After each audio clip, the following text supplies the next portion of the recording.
Dobrý deň, vítam vás v mojom sade. Máme 2. septembra a budem oberať dneska odrodu Gala. Jablka odroda Gala. Keď si to porovnáme, minulý rok som ju oberal 24. septembra, takže už som ich mohol oberať pred týždňom,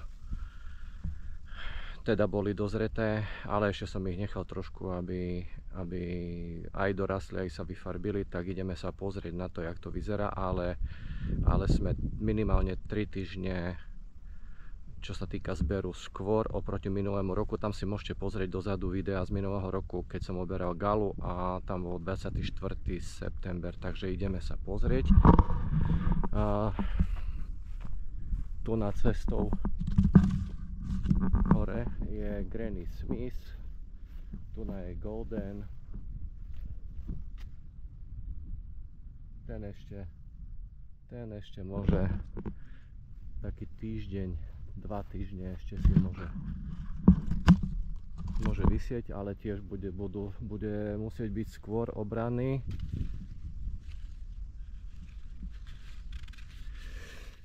Nie je to veľmi dobré. No tu na je Gloucester.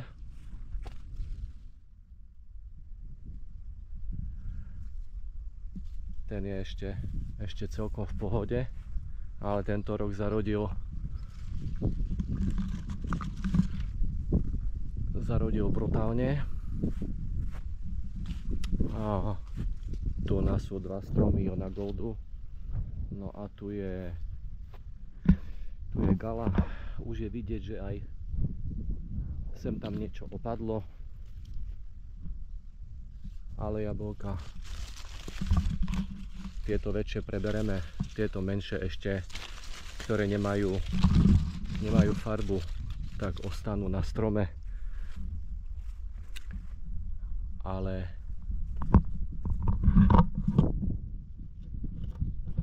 tie červené oberieme. A ešte si pozrieme ten mladý rad. Tu na už zhruba aj 2 týždne konzumujeme tie jablka, takže už je tých plodov menej. Ale ešte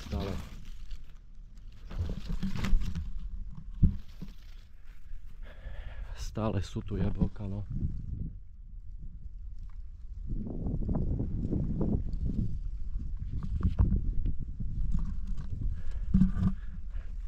Tieto jablka mali byť minimálne o 3 týždne neskôr vhodné na zber.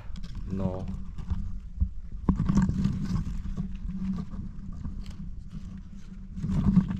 máme 3 týždne skôr, no. Takže tak, dobre, oberieme a potom ešte na konci urobíme fotečky alebo videjko, koľko som naoberal jablk od roda Gala.